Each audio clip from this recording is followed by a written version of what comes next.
आज के मेहमान। अथ स्वागतम् शुभ स्वागतम् अथ स्वागतम् शुभ स्वागतम् आनन्द मङ्गल मङ्गलम् आनन्द मङ्गल मङ्गलम् हितप्रियं भारत भारतम् हितप्रियं भारत भारतम् स्वागतम् शुभ स्वागतम् अथ स्वागतम् शुभ स्वागतम्।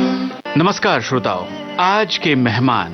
एक बात तो जरूर है, तुझ में खुदा का नूर है, तुझे चाहता हूँ मैं। आज इस कार्यक्रम में हम आपके लिए लेकर आए हैं टीवी और फिल्म अभिनेत्री हेमा शर्मा से बातचीत। अरे रास्ता रास्ता देखो आँख मेरी लड़ी है, अरे आँख जिससे लड़ी है वो पास मेरे खड़ी है। आपसे बातचीत की है जी श्याम ने।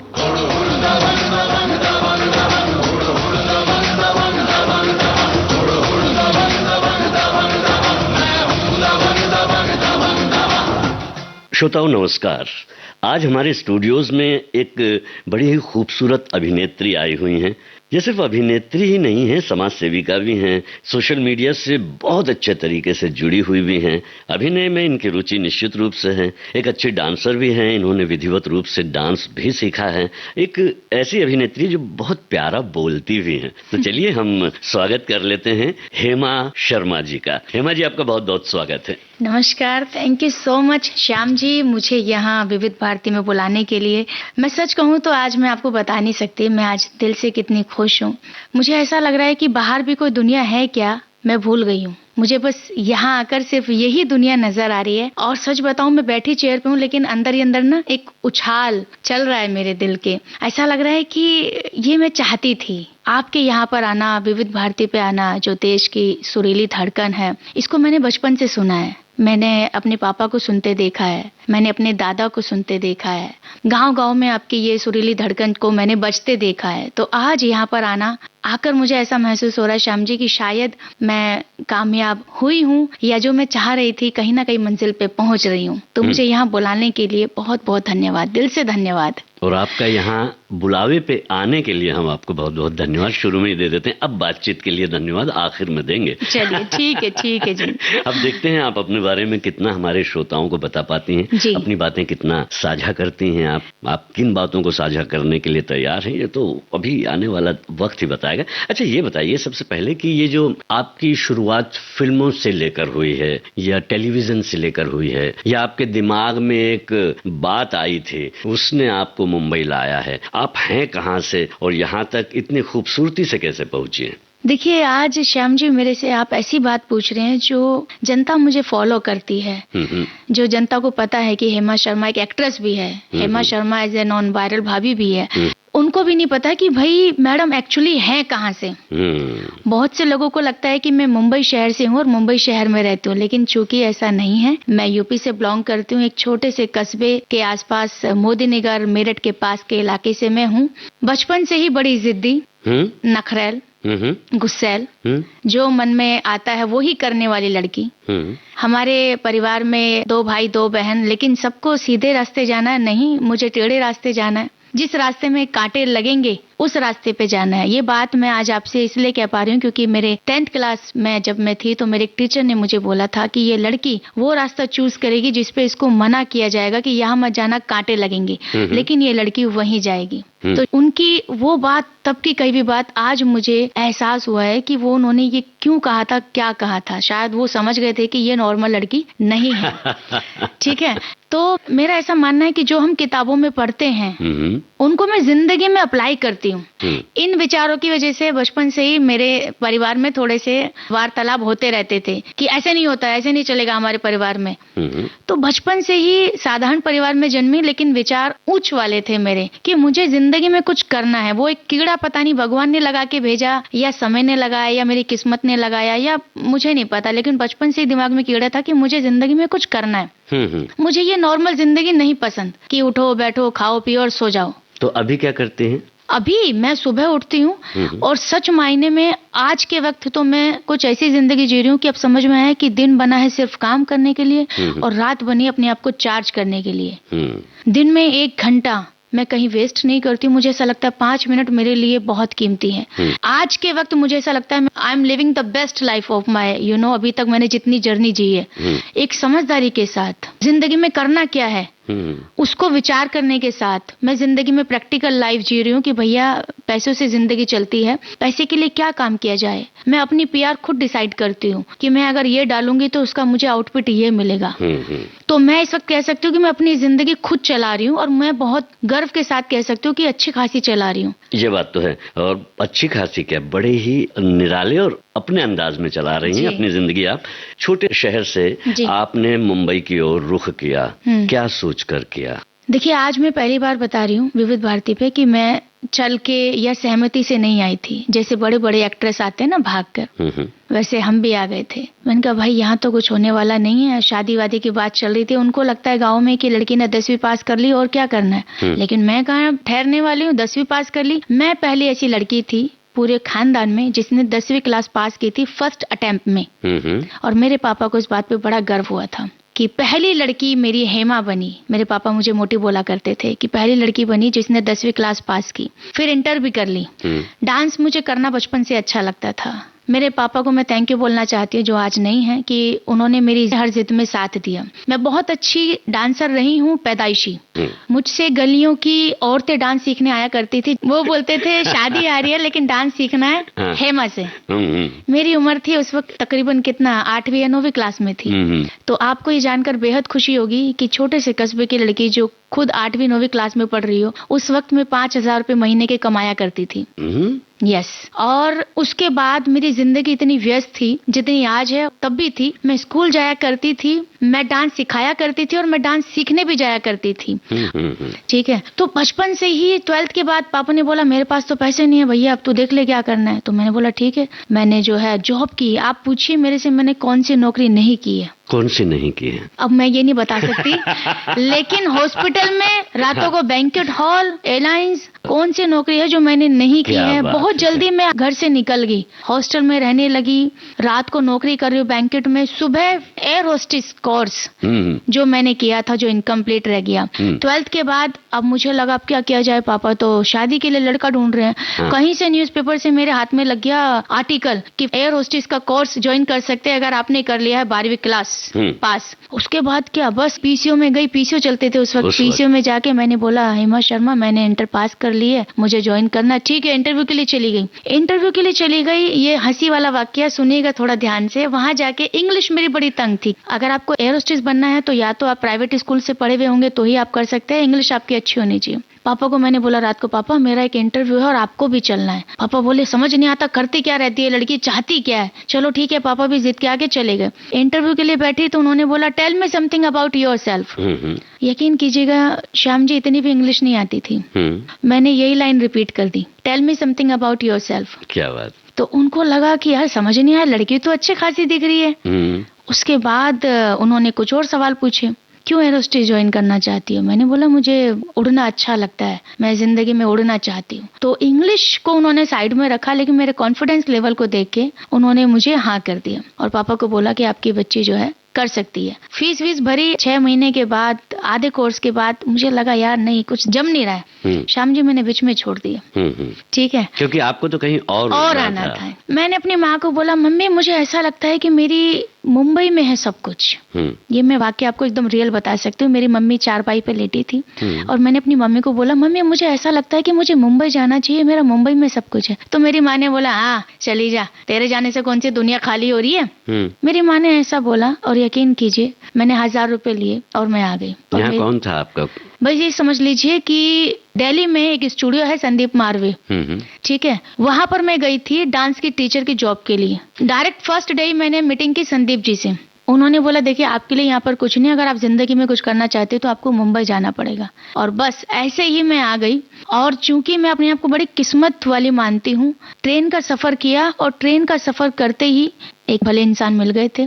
उनको लगा लड़की बड़ी अच्छी लग रही है, तो उन्होंने जो है मुझसे बातचीत की, अपने ऑफिस लेकर आए और उन्होंने मुझे शुरू के कुछ महीनों में हेल्प की। आज शायद अगर वो देखते होंगे तो वो कहीं ना कहीं प्राउड फील करते होंगे कि यार ये लड़की ने सच में कुछ कर दिखाया। थोड़ा समय लगा लेकिन कर दिखाया। क्या बात है, आप एक अच्छी डांसर रही हैं। यस, मैं यहाँ पर मुंबई शहर में हाँ। कोरियोग्राफर बनने के लिए आई थी। अच्छा। यस, क्योंकि मुझे डांस ही आता था ना। अरे वाह, क्या बात है। चलिए इस पर हम बात करेंगे। डांस के साथ साथ हम यहाँ पर गीतों की भी बात करते हैं, पता है आपको? जी। आप तो सुनती हैं रेडियो। अरे आप कैसे बात कर रहे हैं, हम नहीं सुनते, पूरा वर्ल्ड सुनता है विविध भारती है। गाँव में लोग खाना लेके बैठते हैं तो विविध भारती सुनते हैं, जब मन उदास होता है तो विविध भारती सुनते हैं, जब जिंदगी में कोई बड़ा फैसला लेना होता है, ये मैंने अपने दादा को देखा इसलिए बात कर रही हूँ, तो विविध भारती सुनते हैं। शाम को जब बारिश होती है ना, जब पकोड़े बन रहे होते हैं तो विविध भारती सुनते हैं। क्या बात है। तो विविध भारती के हमारे श्रोताओं को आप अपनी पसंद का गीत सुना दीजिए।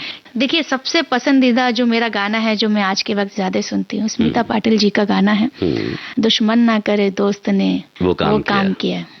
ये गाना मुझे बहुत इंस्पायर करता है as a being a woman, because आखिर क्यों। फिल्म का नाम। हाँ, फिल्म का नाम आखिर क्यों। तो हमारी जिंदगी में भी कुछ सवाल ऐसे होते हैं जिनसे हम पूछते हैं कि आखिर क्यों किया यार ऐसा, जरूरत नहीं थी। तो ये जो फिल्म है आखिर क्यों, ये मुझे पर्सनली बड़ी इंस्पायर करती है और मेरा बहुत ही पसंदीदा गाना है ये। और अक्सर मैं जब उदास होती हूँ तो मैं ये गाना सुनती हूँ, मैं अपने आप ही जो है ना चार्ज हो जाती हूँ। तो प्लीज मैं चाहती हूँ कि अगर कोई उदास बैठा है, किसी को अगर चार्ज की जरूरत है, बूस्टर की जरूरत है, तो ये गाना 100% काम करेगा उनके लिए। तो चलिए उन्हें सुना देते हैं और वो चार्ज भी होंगे और उन्हें पसंद भी है। लेकिन इतना तो कंफर्म हो गया है कि जैसे ये गीत बजेगा तो आप चार्ज हो जाएंगे और चार्ज होने के बाद फिर से जो है आप उसी जोश उत्साह में जो आपके पास हमेशा रहता है, आप हमारे श्रोताओं से बात करेगी। आइए सुनते हैं।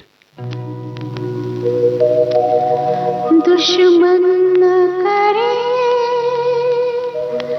दोस्त ने वो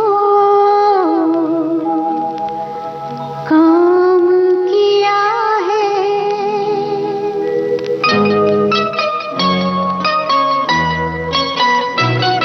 दुश्मन न करे दोस्त ने वो काम किया है, उम्र भर का गम हमें इनाम दिया है,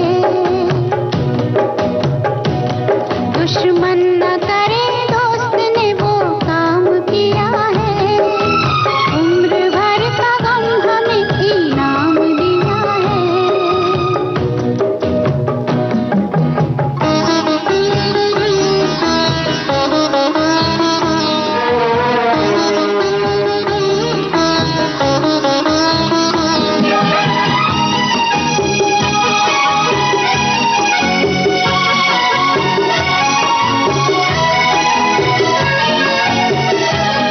तूफान में हमको छोड़ के साहिल पे आ गए,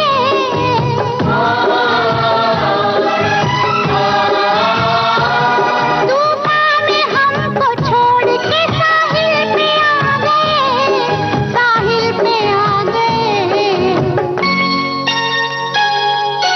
ना खुदा का हमने जिन्हें नाम दिया है, उम्र भर का गम हमें इनाम दिया है,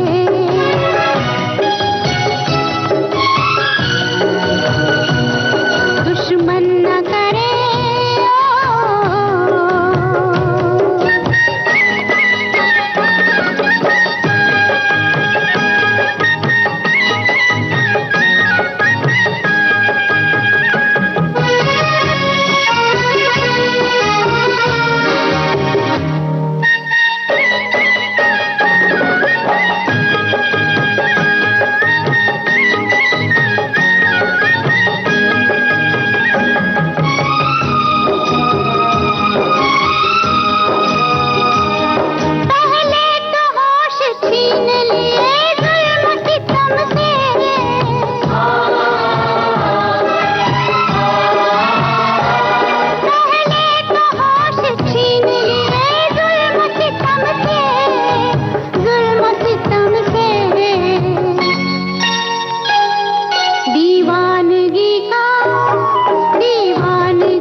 गिराते हैं नशे मन पे बिजलियां,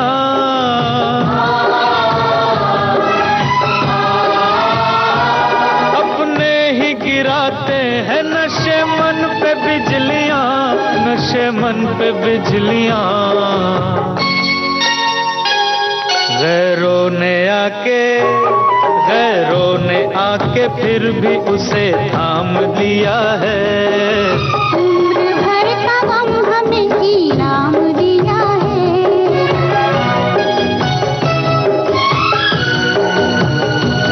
दुश्मन न करे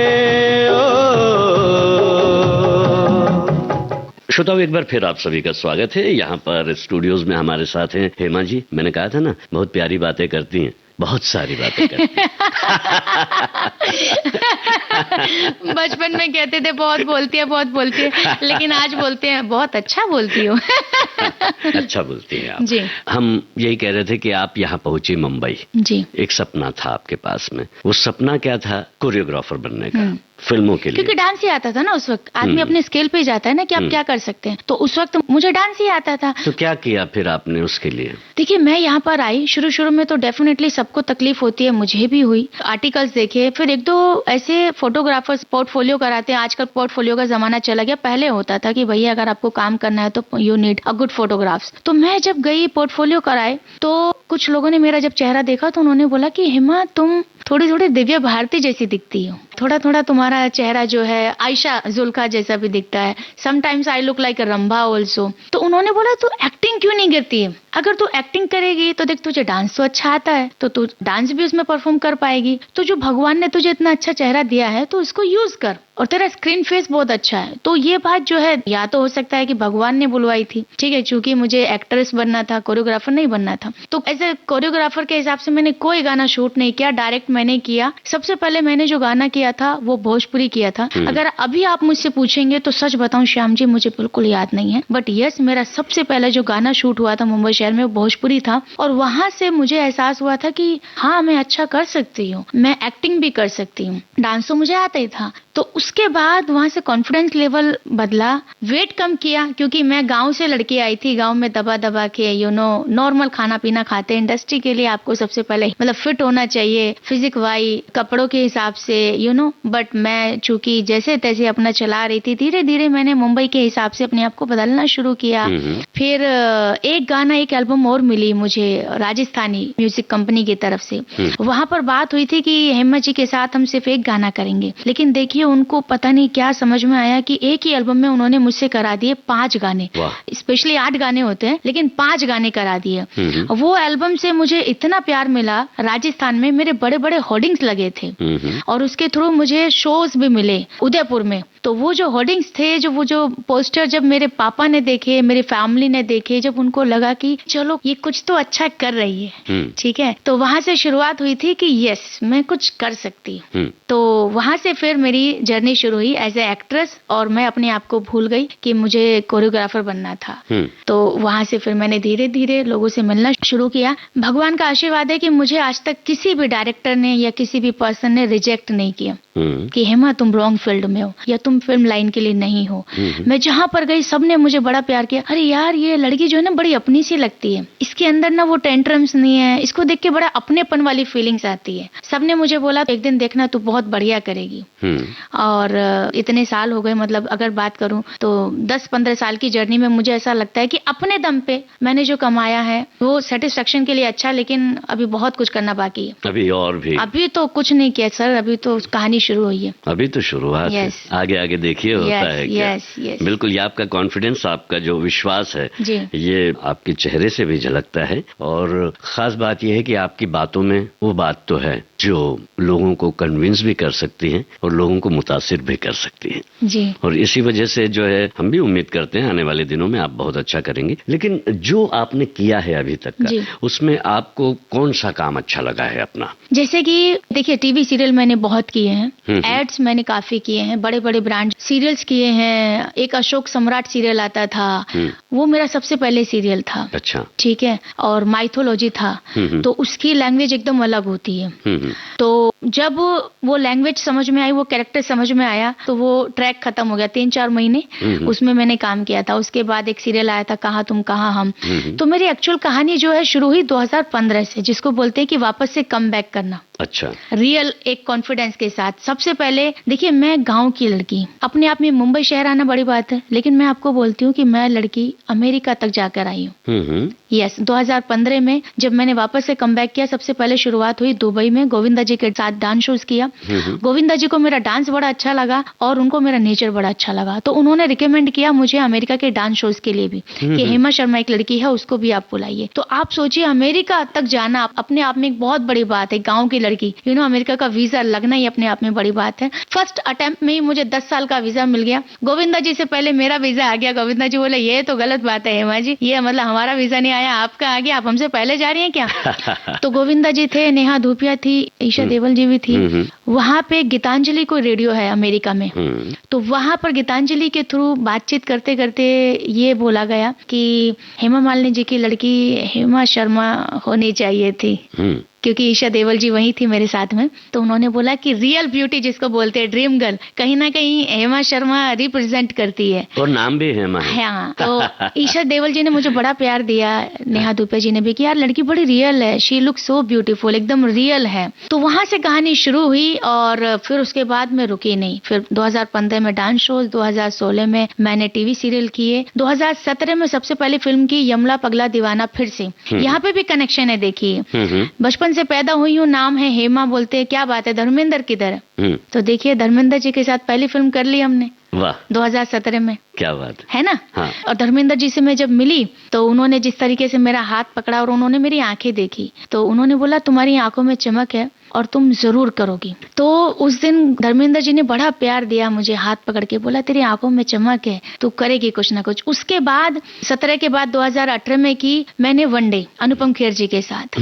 यमला पगला दीवाना फिर से। हाँ, आपने इस फिल्म में किया है और लगभग सभी कलाकारों के साथ आपका क्या रोल था उसमें? उसमें एक ही एक्ट्रेस थी जिनका नाम है कृति खरबंदा, ठीक है, और उनकी एक ही फ्रेंड होती है, वो मैं थी। वाह। तो पूरी फिल्म में हम 2 ही लड़की थे। अच्छा। हाँ। ठीक है, चूंकि मेरी पहली फिल्म थी तो उतना मैं नहीं समझ पाई कि टेक्निकली भी आपको खेलना पड़ता है कैमरे के सामने। सही है। मतलब कैमरे के सामने आपको आना पड़ता है, क्योंकि आपको कोई नहीं बोलेगा कि हेमा थोड़ा सा आगे आ जाओ। हाँ। एक्ट्रेस को बोलेंगे, जो मेन एक्ट्रेस है। हाँ, सही है। मेरे 6 सीन थे उसमें और 6 के 6 कृति खरबंदा जी के साथ थे। हाँ, हाँ। जो मेरे लिए बहुत बड़ी बात है कि आपकी पहली फिल्म मिलती है, धर्मेंद्र जी के साथ मिलती है, सनी देओल जी होते हैं और आपका कहीं ना कहीं मेन कैरेक्टर ही होता है, इधर गिर्द घूमता है। तो ये बात मेरे पापा तब तक नहीं थे।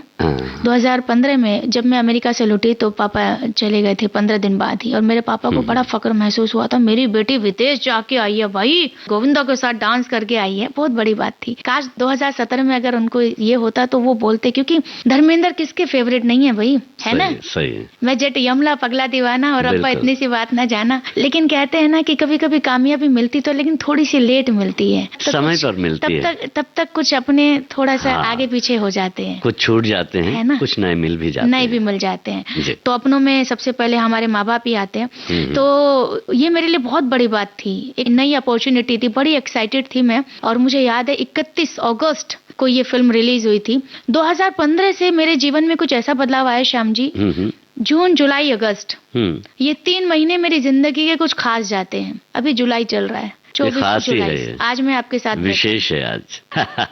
जून जुलाई अगस्त डेफिनेटली कुछ न कुछ बड़ा ही होता है। तो ये मेरी जिंदगी में आज भी ये जो दिन है ये मेरी डायरी में नोट किया जाएगा। क्या बात है। अच्छा, यहाँ पर आपको भी नोट कर रहे हैं हमारे जो श्रोता हैं जी, वो कह रहे होंगे कि हेमा जी गाना क्यों नहीं सुना रही है? हाँ, सॉरी, मैं माफी चाहती हूँ, मैं बात थोड़ी ज्यादा करती हूँ, लेकिन आपको गाना नहीं, वो बातें तो है ही, बातों के साथ साथ जब गीत होते हैं जी तो बात और निखर जाती है, संवर जाती है, सुधर जाती है। क्या कहती हैं आप? यमला पगला दीवाना फिर से, इस फिल्म का ही कोई गीत सुना दे। हाँ, यमला पगला दीवाना फिर से, ये 3रा वर्जन है फिल्म का। जी। तो आप इसका सुना दीजिए। मैं तो बोलती हूँ जो दुनिया का मन पसंदीदा गाना है, मैं जट यमला पगला दीवाना, वही सुनाइए ना, उसी पे देखिएगा लोग अगर उदास भी होंगे ना तो डांस करने लगेंगे। क्या बात। और फिर साथ में हेमा जी भी है। और खास बात ये है कि हेमा जी की पसंद का भी है। हाँ, और खास ये भी है कि वो डांस जो करने लगेंगे लोग, बस आप अपने आप को संभाल के रखिएगा, क्योंकि यमला पगला दीवाना जो फिल्म है, हाँ। उसी गीत से लिया गया है ना? हाँ, पहले तो ठीक है। फर्स्ट से लिया तो गया। प्रतिज्ञा फिल्म का ये गीत हम सुनवा देते हैं। क्या बात है, सुनवाइए।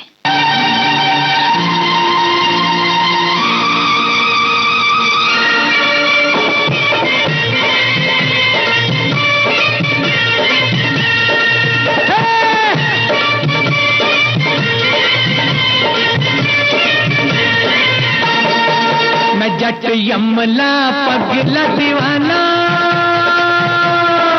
मैं जट यमला पगला दीवाना हो रब्बा, इतनी सी बात न जाना के ओ मैनू प्यार कर दी है, साडे उत्ते वो मर दी है, के ओ मैनू प्यार कर दी है, साडे उत्ते वो मर दी है।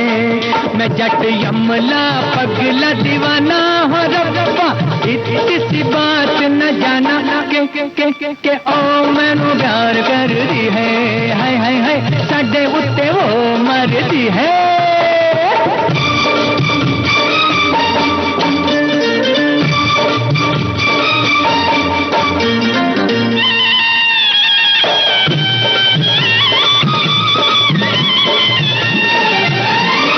उसने तो कहा हर बात को इशारे में, दिया भी जला के रखा रातों को चौबारे में, रेशमी दुपट्टा पहनता पिंक के हुलारे में, मेले में अकेले फिरी बाजार सारे में, कौन सा बनाया न बहाना न बहाना बहाना।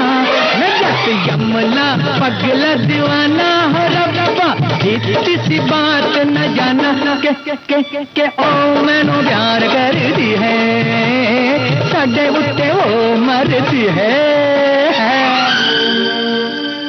श्रोताओं, एक बार फिर स्वागत है आप सभी का। यहाँ पर देखिए, आपको नाचने पे मजबूर किया हेमा जी ने, जबकि वो आई यहाँ पर थी यानी कि मुंबई कोरियोग्राफर बनने के लिए, नृत्य निर्देशिका बनने के लिए, लेकिन बहुत कम उन्होंने ये काम किया। एक अभिनेत्री के रूप में फिर वो जुड़ गई और नृत्य उन्होंने काफी किया। गोविंदा जी के साथ में जो आपने परफॉर्मेंस किया है और विदेशों में भी जाके किया है, तो निश्चित रूप से आपके लिए अनुभव बहुत बेहतर और अच्छा रहा होगा उस वक्त, उस दौर में। बताइए। मतलब श्याम जी, अपने आप में अमेरिका जाना, क्या होता है ना, कभी कभी ना हम बड़ी बड़ी चीजों को ना उस वक्त भी नहीं समझ पाते जब हम नादान होते हैं।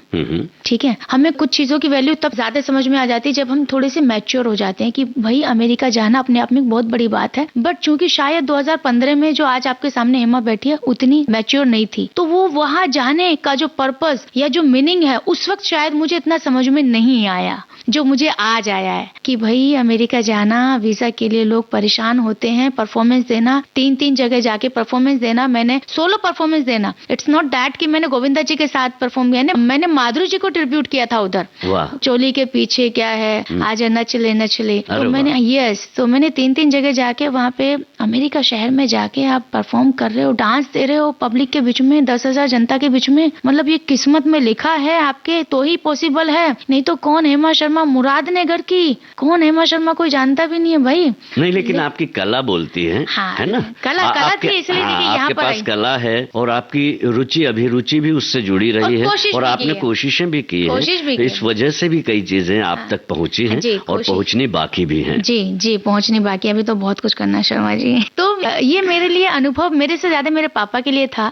वो ऑफिस में बोल रहे थे, देखो अरे भाई मेरी बेटी आई है, अमेरिका से आई है, ऑफिस लेके गए मुझे। मेरे पापा रोडवेज यूपी में काम किया करते थे और बड़े प्राउड के साथ, कल ही तो आई है मेरी बेटी, अमेरिका से आई है। और वो लास्ट दिन था, दिली खुशी है उनके, दिली खुशी। लास्ट दिन था जब मैंने अपने पापा के साथ वो टाइम स्पेंड किया था। और वहां से फिर घर से आने के बाद 15 दिन बाद ही मेरे पापा जो है, मैं डाइजेस्ट नहीं कर पाई थी। और मेरे पापा के जाने के बाद मैंने एक चीज और सीखी है जो मुझे लगता है बहुत सच है, कि कहते हैं अक्सर कि कोई चला जाता है तो यार तुम्हारे बिना मैं जी नहीं पाऊंगा। वो मेरी जिंदगी का अहम खास हिस्सा है। मैं अपने पापा के बिना जी रही हूँ, जिसने मुझे जन्म दिया।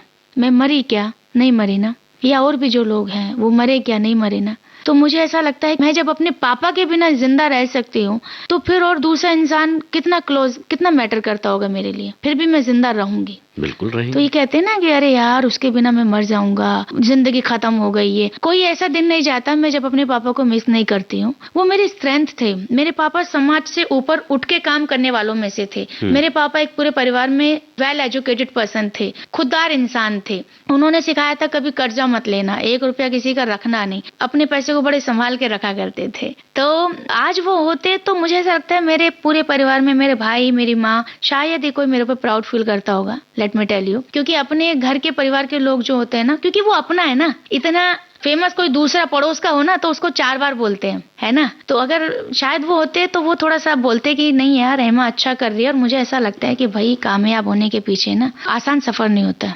अगर आप कामयाब हो रहे हैं तो आप बोले बड़ी आसानी से हो गया, तो भैया ये सबसे बड़ा झूठ है। जो कामयाब हुआ है उससे पूछ के देखिए, कितनी गालियां मिलती हैं, कितने पापड़ बेलने पड़ते हैं, बहुत सारे फैसले गलत भी होते हैं, फिर वो गलतियों को एक्सेप्ट करके उनको आगे साइड में रख के फिर आगे बढ़ना पड़ता है। तो मैं अगर आज यहाँ तक आई हूँ, विविध भारती तक आई हूँ, तो आपको क्या लगता है या जनता जो सुन रही है बड़ा आसान, मुरादनगर से निकली, हाँ मुंबई तक पहुंची, एक्टिंग कर ली और पहुंच गई? नहीं, बिल्कुल भी आसान नहीं है। ये तो अंदर की बात है। मैं जानती हूँ कितना सुबह उठ के क्या स्ट्रगल रहता है, शाम को सोने से पहले क्या स्ट्रगल रहता है, बट आई एम हैप्पी। ये महत्वपूर्ण है। हाँ, ब्यूटीफुल औरत कभी इतिहास नहीं रचती, बोल्ड। अच्छा, bold and beautiful. Bold and लेकिन आप दोनों हैं। क्या बात है। तो हाँ जी, बोलिए। तो मेरा ऐसा मानना है कि पहले बोल्ड होना बहुत जरूरी है। और बोल्ड वही बनता है जिसने गलती की हो। ठीक है, हम अपनी गलतियों से सीखते हैं। मैं आपकी गलती से कैसे सीख सकती हूँ बताइए आप? सही। आप मुझे बोल ही तो सकते हैं मैं ये गलती मत करना, मैं कर चुका हूँ, मैंने सुन लिया, ठीक है ओके, बट मैंने सारी चीजें सीखी अपनी गलती से। मैं आज ये भी कहना चाहती हूँ आपके विविध भारती के थ्रू कि मैं ये नहीं बोलूंगी कि मैंने जिंदगी में सब बहुत अच्छे काम किए। नादान रही हूँ, मैंने गलतियां बहुत की हैं। स्टार्टिंग में मैंने बोला है बहुत जिद्दी रही हूँ, गुस्सैल रही हूँ। जिंदगी में जो आया है वही किया है, बट जरूरी नहीं मैंने सही किया है। लेकिन वो गलतियों को एक्सेप्ट करके साइड में रख के फिर मैं उठी हूँ, और उसी से मैं आज ये हेमा शर्मा बनी हूँ। क्या बात। क्योंकि गलतियां ही हमको कभी कभी वहां पहुंचा देती है जहां हमको जो है अच्छे कर्म नहीं पहुंचाते। एक बात तो कंफर्म हो गई आपसे इतनी बातचीत करने के बाद कि हेमा की सबसे प्रिय अगर कोई साथी है तो वो है हेमा। क्या बात, सही बात है। मेरी कोई सहेली नहीं है, हालांकि मैं सखी सहेली में चाहती हूँ कि मेरे बारे में कुछ आए। ये क्या बात है श्रोता, सुनिए आप हमारी ये हेमा जी मेरी चाहत है। ये देखिए ये इच्छा जो है आज ही पैदा हुई है मेरे दिल में, मेरी आत्मा में। और मैं बताना चाहती हूँ मेरे साथियों, जितने भी लोग सुन रहे हैं, मुझे नहीं पता, ये जिस लड़की को आप सुन रहे हैं, हेमा शर्मा को सुन रहे हैं, वो जीवन में वो काम करती है जो वो करना चाहती है। तो आज ये दिल में आया है कि भैया सखी सहेली में हेमा शर्मा के बारे में आना चाहिए, एंड आई एम 100% श्योर ये आएगा ही आएगा। बिल्कुल आएगा। देखिए मुस्कुराहट सबके चेहरे पर जो हमारी रिकॉर्डिंग्स में है वो आपको देखकर मुस्कुरा रहे हैं, मतलब कंफर्म हो गया कि अब आप आएंगे। देखिए सखी सहेली में क्यों चाहती हूँ श्याम जी, मैं गारंटी के साथ कह सकती हूँ जो महिला मुझसे मिलती है उसको प्रेम हो जाता है मुझसे, क्योंकि मेरा कोई कंपटीशन नहीं है आपके साथ। मैं खुद ही बोल रही हूँ आप मेरे से बेटर हैं। You are much beautiful than me, you are much talented than me, आप मेरे से फार बेटर हैं। तो मैंने कंपटीशन ही खत्म कर दिया। राइट। तो वो महिला है तो मैं उसकी खुद ही प्रिय हो गई ना। सही है ना, एक हर्डल हट गया। क्या बात। तो मेरी फैन फॉलोइंग जो है वो सबसे ज्यादा महिला है। मैं महिलाओं को बड़ा इंस्पायर करती हूँ। मुझे अक्सर बोलते हैं हेमा जी असली जिंदगी तो आप ही जी रही है। मैं कहना चाहती हूँ हाँ भैया मैं ही जी रही हूँ। असल में असली जिंदगी मैं जी रही हूँ। जिंदगी में कुछ करना है, मकसद है मेरे पास, अच्छा करने की कोशिश है। And yes I can say proudly कि जिंदगी एक बार मिली है, इसको अच्छे से जियो। पैसा क्या है, पैसा तो आज फिर आ गया, और अब तो मैं और ज्यादा फेमस हूँ। आप फेमस तो बहुत हैं। अच्छा एक बात है, हाँ। फेमस आप हैं और जो फेमस सॉन्ग्स होते हैं उन्हें सुनना भी आप बहुत पसंद करती हैं और सुनाना भी। हाँ ये भी सच है। देखिए गाना म्यूजिक मेरी जिंदगी का बहुत अहम हिस्सा है। मैं अभी जब आ रही हूँ, जब मैं आ रही थी, हाँ मैं जब आ रही थी तो मैं गाने ही सुन रही थी। और गाना कौन सा सुन रही थी बताइए? ओ मेरे दिल के चैन, इसमें एक मुखड़ा आता है, यूं तो अकेला भी अक्सर गिर के संभल सकता हूँ मैं। तो ये जो है ना, तो हाँ, तो यहाँ पे ये जो लाइन है ये मुझे मोटिवेट करती है कि भैया मैं तो चल रही हूँ, लेकिन मेरे जो साथी हैं, जो मेरे लिसनर हैं, जो मेरे फॉलोवर्स हैं, बस आप मेरा हाथ ऐसे ही पकड़ के रखिए, फिर देखिए हेमा शर्मा क्या करती है, दुनिया बदल के रख देगी। यस क्या बात। तो इसलिए जो है मैं अकेली हूँ, थोड़ा सा गिर भी सकती हूँ, तो साथी तो कोई ना कोई चाहिए। तो आप मैं चाहती हूँ ये गाना जो सुनाइए, और ये गाना मेरे नहीं, मुझे लगता है बहुत जनता इसको पसंद करती है। बिल्कुल। और राजेश खन्ना जी मेरे फेवरेट रहे। वाह क्या बात। मेरे दिल के चैन। तो चलिए ये गाना सुनवा देते हैं। यस।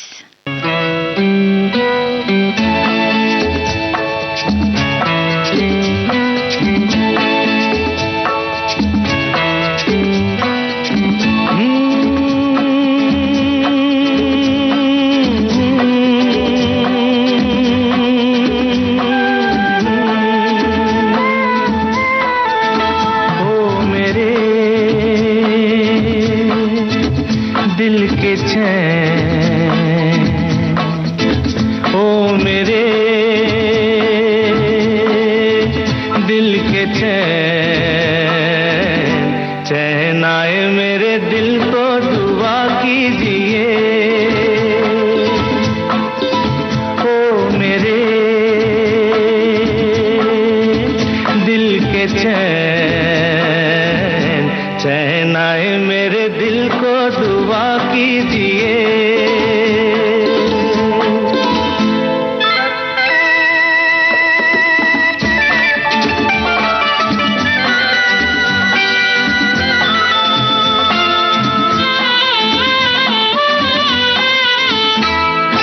अपना ही साया देख के तुम जाने जहां शर्मा गए। अभी तो ये पहली मंजिल है, तुम तो अभी से घबरा गए। मेरा क्या होगा सोचो तो जरा, हाय ऐसे न आहे बरा कीजिए। ओ मेरे दिल के चैन चैन आए मेरे दिल को दुआ कीजिए।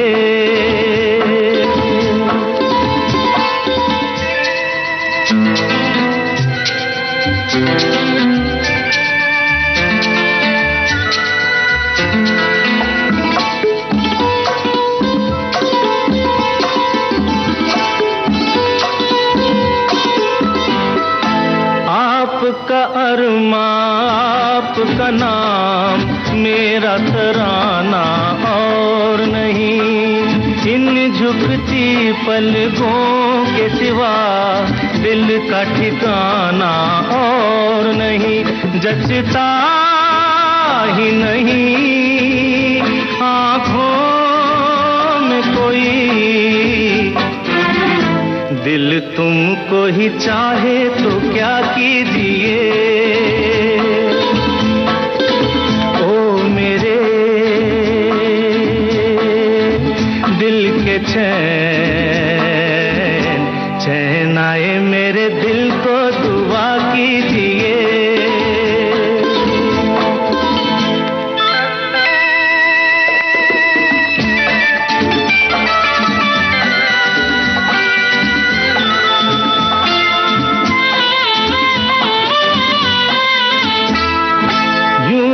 अकेला भी अक्सर गिर के संभल सकता हूँ मैं। तुम जो पकड़ लो हाथ मेरा दुनिया बदल सकता हूँ मैं।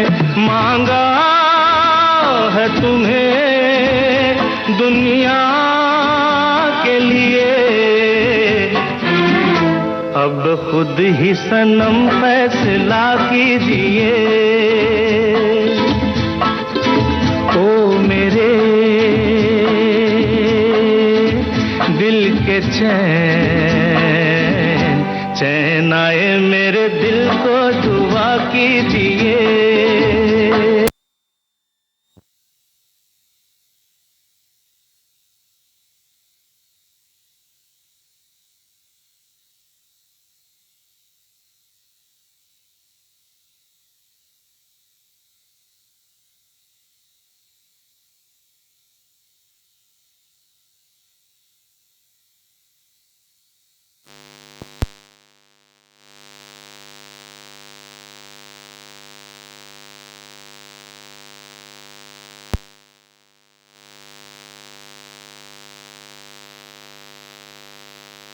हेमा जी, आपका स्वागत है एक बार फिर से। और हम चाहेंगे कि आप जो है अपनी पसंद के कोई 2-3 लाइनें सुनाइए। बड़े सुर में गा रही थी आप। अरे बाप रे, मतलब वो तो मैंने ऐसे गा दिया था क्योंकि एग्जांपल दे रही थी। अपनी पसंद का, अपनी पसंद। मेरी आवाज से ऐसा भी लोग बोलते हैं श्याम जी कि आप जब फर्स्ट इंट्रोडक्शन होता है, आर यू सिंगर? मैंने बोला नहीं, बट आवाज से तो ऐसा लगा तुम्हारी। आवाज की बात कर रहे हैं इसलिए बोल रही हूँ। एक वक्त ऐसा था मुझे अपनी आवाज बिल्कुल पसंद नहीं थी, मुझे नफरत थी। मैं जब कोई भी रिकॉर्ड करती थी वीडियो में, इसको दोबारा सुनने की हिम्मत नहीं करती थी। नहीं यार, बड़ी अजीब सी बोलती हूँ मैं। बट आज भगवान का आशीर्वाद है कि मेरी आवाज की तारीफ होती है कि यार हेमा दीदी, हमें आपकी आवाज बड़ी अच्छी लगती है। तो ये समय का खेल है कि जो चीज को आप अपनी नापसंद कर रहे थे, आप देखिएगा आगे जाके वही आपकी जो है प्लस पॉइंट बन जाता है। तो एक गाना है, मैं थोड़ा सा आपको सुन के अच्छा लगेगा, मैं गाने सारे वही सुनती हूँ, वही गुनगुनाती हूँ, जिससे मैं खुद इंस्पायर होती हूँ। वापस से राजेश खन्ना जी की बात करते हैं, फिल्म का नाम है अवतार। यारो उठो चलो भागो दौड़ो, मरने से पहले जीना ना छोड़ो, यारो यारो उठो चलो। तो ये गाना मुझे बोलता है हेमा उठ चल। जब मुझे घबराहट होती है, कोई चीज ऐसी हो गई जो मैं डाइजेस्ट नहीं कर पा रही हूँ, तो मैं अपने आप को बोलती हूँ इट्स ओके हेमा, मैं दिल पे हाथ रखती हूँ, ठीक है हेमा कोई बात नहीं, होता है ऐसे। अपने आप से मैं बात करती हूँ और फिर बोलती हूँ चल हेमा उठ। आज सुबह जब आ रही थी, हेमा उठ तेरे पास समय कम है, तो उसी में मुझे सारी चीजें, भगवान का नाम भी लेना, ब्रेकफास्ट भी करना, रेडी भी होना और आप तक आना, हेमा उठ तेरे पास समय कम है। तो आज के वक्त मुझे ऐसा लगता है कि मैं असल मायने में असली जिंदगी जो बड़े लोग जीते हैं, कि जिंदगी को इस्तेमाल करो, वेस्ट मत करो, मैं अब जी रही हूँ। अब जाके असल में वो दिमाग आया है। भगवान से 2 चीज मांगती हूँ श्याम जी, बुद्धि दे और शक्ति दे, बाकी ये हेमा शर्मा कर लेगी। क्या बात। क्योंकि बुद्धि का खेल है और शक्ति आपकी टूटनी नहीं चाहिए, बस। बाकी तो कोई भी सिचुएशन हो श्याम जी, आएगा और जाएगा। कंफर्म है, दिमाग ही तो है आपका सब कुछ। आपका दिमाग ही है जो आपको चलाता है और आपको जिताता है और आपको हराता है और आपको यहाँ से वहां बनाता है। जो आप सोचेंगे वो आप लिखेंगे, जो आप सोचेंगे वो आप एक्शन लेंगे। तो मैं बोलती हूँ कि बस भगवान यहाँ कुछ ऐसा बटन दबा कि ये हेमा शर्मा सोचे और हो, जैसे मैंने आज सुबह सोचा, सखी सहेली, और होगा।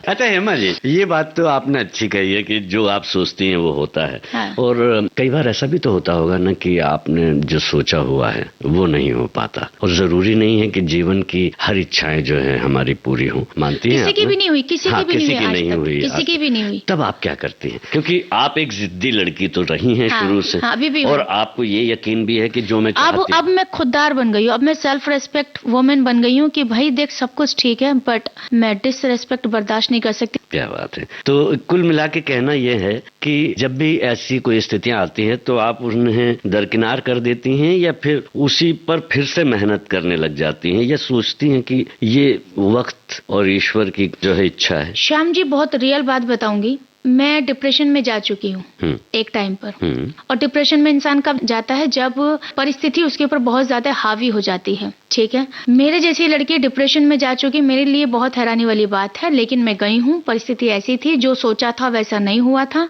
जो नहीं सोचा था वैसा हो रहा था, ठीक है। तो क्या किया, गूगल से सर्च किया, डॉक्टर के पास गई, वहां जाके बातचीत की। उसके बाद कुछ नहीं था, डॉक्टर के पास जाके थोड़े से आंसू बहाए, मन में जो बेताबी थी वो निकाल दी। डॉक्टर ने बोला दवाई ले लेना। जी हाँ दवाई लेंगे। हम दवाई नहीं ली, घर पे आए और अपने आप को हील किया, रीडिंग बुक पढ़नी शुरू की, और उस दिन से एक्सेप्ट किया कि अब जिंदगी में कुछ भी हो जाए, कोई इंसान इतना मायने नहीं रखता आपके लिए, कोई सिचुएशन अरे आज है कल नहीं होगी। मैं बताना चाहती हूँ मेरे दोस्तों, जितने भी आप सुन रहे हैं, अगर आपकी जिंदगी में आज दुख है, लिख के ले लो, पेन ले लो, पेपर ले लो, वो आज ही आज है। मैं तो बोलती हूँ अपने आप को इतना स्ट्रॉन्ग कर लो। 1 महीना है, मैं तो बोलती हूँ चलो 6 महीना मान लो, मैं तो बोलती हूँ 1 साल समझ लो, इससे ज्यादा नहीं चलेगा वो पूरा समय। क्या बात है, निकल जाएगा। ये विश्वास ही आपको तमाम तरह के विरोधों से, दुख से, तकलीफों से निकाल देता है। बस आपका दिमाग ही है आपकी जिंदगी, ये दिमाग को आप सेट कर लीजिए कि ये दुख जो है ये मेरी जिंदगी में है और ये एक न एक दिन खत्म होगा। अच्छा, समाज जो है, समाज से भी आप बहुत अच्छी तरह से जुड़ी हुई हैं। आपकी बातें जो हैं वो समाज और सामाजिक स्तर की होती हैं, क्योंकि हमने अभी इतनी बात की, इसमें ये साबित होता है कि आप संस्कारों को, अपने रीति रिवाजों को, अपने परिवार को, बातचीत को, व्यवहार को महत्व देती हैं। और समाज में जिनसे आप जुड़ नहीं पाई हैं लेकिन आप जुड़ने की कोशिश करती हैं, वो कोशिश आपकी किस तरह की होती है एक समाज सेविका के रूप में? देखिए, समाज सेविका मैं तो कभी नहीं बनना चाहती थी, अभी बन गई हैं। ये भी भगवान का प्लान है। ये ऊपर से डिसाइड है। देखिए, मैं नरम दिल औरत हूँ, ठीक है, मैं नरम दिल एक इंसान हूँ, मैं पैदाइशी। मेरी माँ मुझे आज बोलती है कि ऐसा नहीं कि तू आज ये दान कर रही है, तू पैदाइशी ऐसी है, तुझे 5 रुपए मिलते थे तो 5 के 5 किसी और को देके आ जाती थी। हम पूछते थे पैसे का, तू बोलती थी मैंने कहीं दान कर दिया। फिर बाद में हमको ट्रॉफी आती थी घर पे, ठीक है। तो मेरी माँ ये चीज को देख के हैरान नहीं है, क्योंकि उन्होंने मुझे पैदा किया, जानती है। लेकिन मैं इस लेवल पे बनूंगी मुझे नहीं पता था। 6 महीने की कहानी है सिर्फ ये, मैंने सिर्फ ऐसे ही शुरू किया। देखिए, मेरा ऐसा मानना, जब जिंदगी में कुछ नहीं हो रहा हो ना, तो कुछ अच्छा करने की कोशिश कीजिए। मैं फिल्मों से थोड़ा सा दूर हो गई थी, ठीक है, YouTube चैनल बनाया। अब आप कितनी अपने बारे में बताएंगे, तो बस मैंने सोचा चलिए कुछ अच्छा करते हैं। मैं अगर बात करूं श्याम जी, पिछले साल 2023 के शायद यही दिन चल रहे थे, जुलाई अगस्त के, जब मैंने शुरू की थी ये कहानी समाज सेविका वाली। समोसे से मैंने शुरू की और देखिए समोसे से मुझे लोगों ने इतना प्यार दिया। मुझे लोगों ने बोला कि अरे बड़ा अच्छा आप कर रही हैं। लोगों ने प्यार दिया, मैं आगे करती चलेगी, जनता जुड़ती चलेगी। आज के टाइम पे 50 लाख जनता मुझे फॉलो करती है, वो भी रियल, कि हेमा जी मतलब कहते हैं ना कि प्यार दे रहे हैं कि नफरत दे रहे हैं, वो जब आप मेरे उस पे जाएंगे तब पता चलेगा। तो समाज सेवक इंसान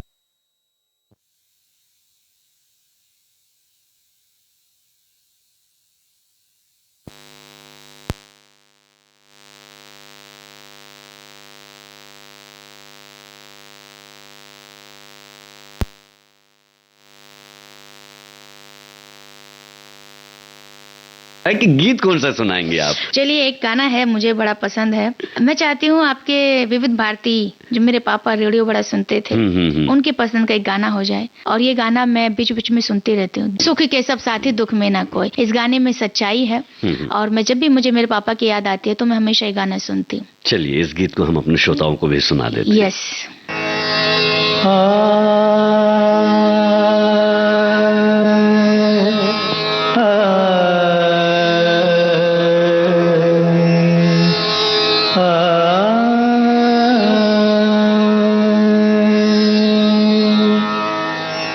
सुख के सब साथी दुख में न कोई, सुख के सब साथी दुख में न कोई। मेरे राम तेरा नाम एक साचा दूजा ना कोई। सुख के सब साथी दुख में ना कोई।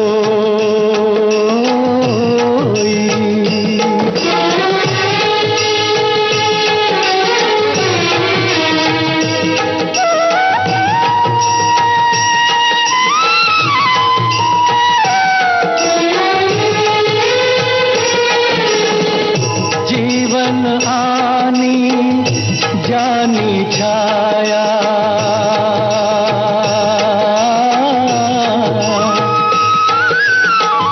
जीवन आनी जानी छाया, झूठी माया झूठी काया, फिर काहे को सारी उमरिया,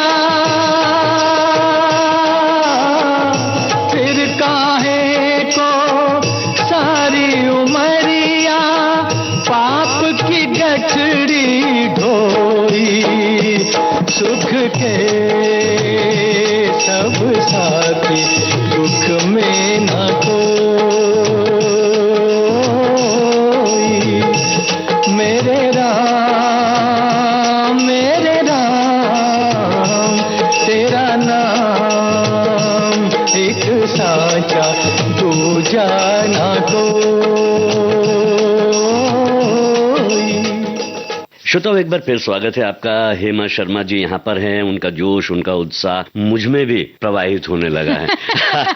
तो यहाँ पर जो है हम बात अब आपकी करते हैं। आप वायरल भाभी के रूप में बहुत फेमस हैं। हाँ जी, ये भी मुझे भगवान सोशल ने मीडिया में ये भी भगवान ने मुझे बना दिया वायरल भाभी। और वायरल भाभी की बात करें तो एक नहीं कम से कम 10 वीडियो मेरी वायरल हैं, बट सबसे ज्यादा एक वायरल है जो शायद आप तक भी पहुंची होगी। बिल्कुल सभी तक गुलाबी पहुंचती। साड़ी पहन के जी, मटक जी। मटक के जो मैंने हाँ। कर दिया था, पता और नहीं। वो शूट जो है किन्होंने किया था? कौन सा ओकेजन, उत्सव था, क्या वो था? उत्सव जो है किसी की बर्थडे पार्टी थी, तो वहाँ पे लोगों को था कि भाई एक्ट्रेस है, तो उन्होंने बोला अच्छा तो एक परफॉर्मेंस हो जाए। तो लोगों को लगा, मैंने बोला चलो ठीक है यार, एक काम करो वो लगा दो, मेरे हस्बैंड मुझको प्यार नहीं करते, क्योंकि पैदाइशी कलाकार हूँ, सीखा नहीं है, भगवान का गॉड गिफ्टेड है। पब्लिक फोबिया मुझे है नहीं, कुछ भी आप करा लीजिए पब्लिक में, उसी की बदौलत तो आज मैं यहाँ पहुंची हूँ। मैंने डांस कर दिया, वीडियो शूट कर ली किसी ने, मैंने ही अपने इंस्टाग्राम पेज पे पोस्ट कर दिया था। उस वक्त मेरे पास जनता थी सिर्फ 4 लाख। ठीक है, और वो 15 दिन बाद वीडियो वायरल हो जाता है। अच्छा। ट्विटर पे वायरल होता है सबसे पहले, और उसके बाद रातों रात 190 मीडिया हाउसेज ने उसको कवर किया। कौन सा ऐसा चैनल है जिसने उसको कवर नहीं किया? उन दिनों मैं अलीगढ़ शहर में थी, मुझे मीडिया ढूंढते ढूंढते पहुंची। अच्छा ठीक है, उसके बाद मेरा इंटरव्यू, उनको पता चला कि महिला जो ये वायरल है ये पहले से प्रोफेशनली एक्ट्रेस है। तो उसके बाद जैसे लेडी गोविंदा जी मुझे कहने लगे, गोविंदा जी के गाने पे किसी डिस्को में जाएं, फिर मालनी अवस्थी सैया मिले लड़कैया में का करूं। उसके बाद औरतों को जो मैंने पागल बनाया, औरतें जो है अपने हस्बैंड को उठा उठा के, आप भी डांस करो हमारे साथ, मेरे हस्बैंड मुझको प्यार नहीं करते, मेरे हस्बैंड मुझको प्यार नहीं करते। तो वहां से मुझे पहचान मिली हेमा शर्मा एक वायरल भाभी। तो मैं बड़ी खुश हूँ कि चलिए ऊपर वाले ने एक्ट्रेस के साथ साथ एक नाम और जोड़ दिया कि अगर आप वायरल भाभी सर्च करते हैं तो उस पे भी हम ही आते हैं। उसमें आपने बताया लगभग 10 जो हैं और आपके वायरल। हाँ, न्यूज वाले जी तो बड़े मेहरबान है, मैं उनको थैंक यू बोलना चाहती हूँ, हर वीडियो मेरी उठा लेते हैं। हेमा शर्मा का एक और वीडियो मार्केट में आया, गर्दा मचा दिया। हेमा शर्मा जैसे झूठ बोले कौआ काटे, मैं मई के चली, मेरे थोड़े परफॉर्मेंस अलग होते हैं जो एकदम रियल ऑडियंस है, जो हम एंटरटेनिंग वाली, उनको बड़े पसंद आते हैं, तो वो वीडियो फॉरवर्ड कर देते हैं। तो अच्छा, ये सोशल मीडिया में जो आप उसका इस्तेमाल करते हैं, तो उसके पीछे का पर्पस क्या है? क्योंकि आपके जो फॉलोअर्स तो बहुत ज्यादा हैं, जैसे कि इंस्टा, फेसबुक, यूट्यूब, इसमें काफी हैं आपके फॉलोअर्स, और आपको सचमुच में बहुत चाहते हैं लोग, और आपको देखना चाहते हैं, अच्छे कमेंट्स करते हैं। तो आपका उद्देश्य क्या होता है? सोशल मीडिया को किस तरह से आप इस्तेमाल करना चाह रही हैं और कर रही हैं? अच्छा मैसेज देना। कोई इंसान वीक है, हेमा शर्मा का पेज फॉलो करो, इस लड़की के बारे में जानो और देखो ये लड़की आज क्या कर रही है। मैं उन लोगों से नफरत करती हूँ जो सलाह लेना तो चाहते हैं लेकिन करते कुछ नहीं है। तो मेरा सोशल मीडिया पे सिर्फ और सिर्फ यही उद्देश्य है कि पॉजिटिविटी फैलाना, प्यार फैलाना, ह्यूमैनिटी फैलाना, क्योंकि आज के टाइम पे social media is everything. Shyam ji आप मानते हैं, समय बदल रहा है, अब डिजिटल मार्केटिंग आग का जमाना आ गया, तो हमारे जैसे लोगों के पास जो अपने आप को आगे बढ़ाना चाहते हैं उनके लिए डिजिटल मीडिया ही एक प्लेटफॉर्म रह गया है। ठीक है, और ये कहीं ना कहीं बहुत अच्छा भी है। जिनको पहचान नहीं मिल पाती है, जिनके पास पैसे नहीं है अपने आप को प्रमोट करने के, पीआर वगैरह ये सब, तो उनके पास अपना पेज है और अपने पेज से ही आपकी वीडियो कहीं भी जाती है, आपको पता भी नहीं चलता कि कहाँ से बैठ के इंसान आपको देख रहा है, शुभकामनाएं भेज रहा है या जो भी है। क्या बात है। लेकिन फिर से अगर आप पीछे जाना चाहें, मतलब यहाँ तक जब आप आ गई हैं, तो फिर से फिल्मों के लिए, टेलीविजन के लिए काम करना चाहेंगी या नहीं? मैं कर रही हूँ। कर रही हैं आप? यस, मेरा आने वाला प्रोजेक्ट अगले महीने है। जो मेरा लास्ट प्रोजेक्ट था, जो मैंने किया है, मैं सॉरी बताना भूल गई, सीरीज आई थी इंस्पेक्टर अविनाश, रणदीप हुड्डा जी के साथ। वो मेरा लास्ट प्रोजेक्ट था। तो मैं अभी इन दिनों मिली तो नीरज पाठक जी का, जो इसके डायरेक्टर है, उनका फोन आया है, तो वो वापस से सीरीज कर रहे हैं, फिल्म कर रहे हैं रणदीप हुड्डा जी के साथ, एंड फॉर श्योर मैं कर रही हूँ। तो उसके लिए मेरा फिजिकली भी फिटनेस चालू है, मैंने जिम ज्वाइन किया है। हाँ, वही मैंने कहा कि आप ऐसा नहीं है कि सिर्फ सोशल मीडिया तक ही सीमित है। नहीं। आप फिर से पीछे जो आपने किया हुआ है उससे आप जुड़ी हुई है। हाँ, और तो कर भी रही हैं आप। ये तो भगवान को एक नाम भी देना था, समाज सेवा शायद कराना था ऊपर वाले को कि इस उम्र में हेमा तुम ये भी करोगी, है ना। तो देखिए मेरे पास एक ही लाइफ मिली है श्याम जी। आप ही के लिए है वो। हाँ, मेरे लिए है। ठीक है, तो इसमें मुझे बहुत कुछ करना है। हाँ। समाज सेविका भी बननी है, एक्ट्रेस भी बनना है, वायरल भाभी भी बननी है। ठीक है। हाँ। अभी देखते हैं ऊपर वाला कुछ अगर नेता वेता बनाएगा तो अलग बात है। लाइफ में यू नेवर नो।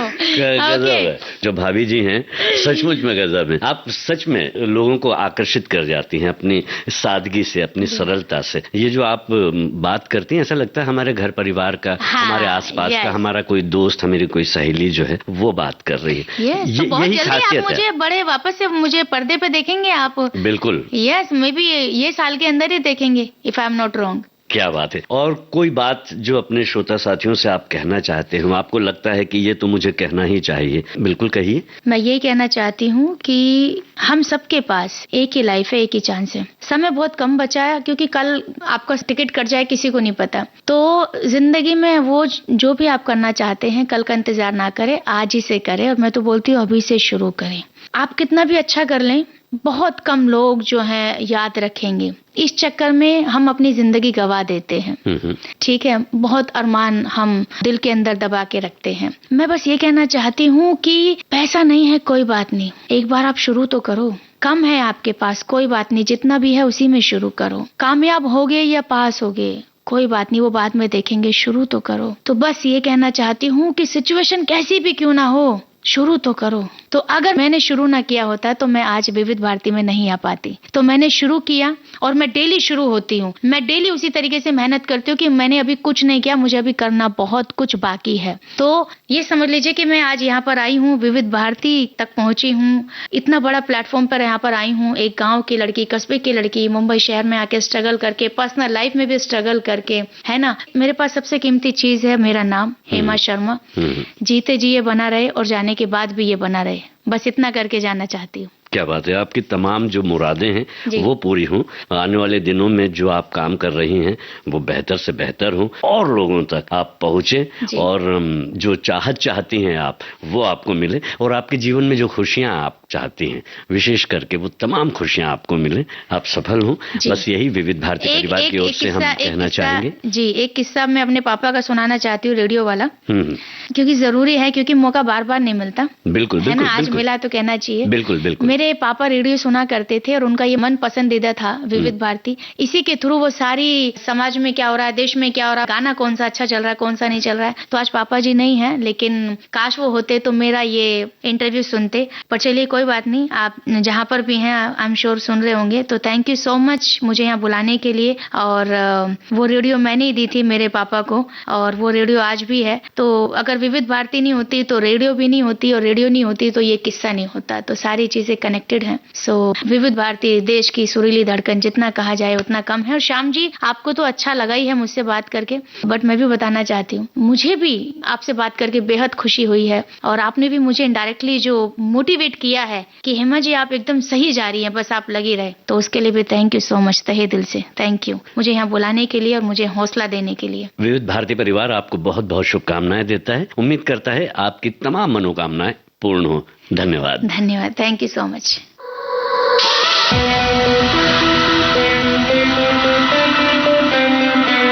टीवी और फिल्म अभिनेत्री हेमा शर्मा से जी श्याम की बातचीत आप सुन रहे थे। रिकॉर्डिंग इंजीनियर भावना सिंदल, प्रस्तुतकर्ता जुबैर खान। अब आज के मेहमान कार्यक्रम समाप्त होता है।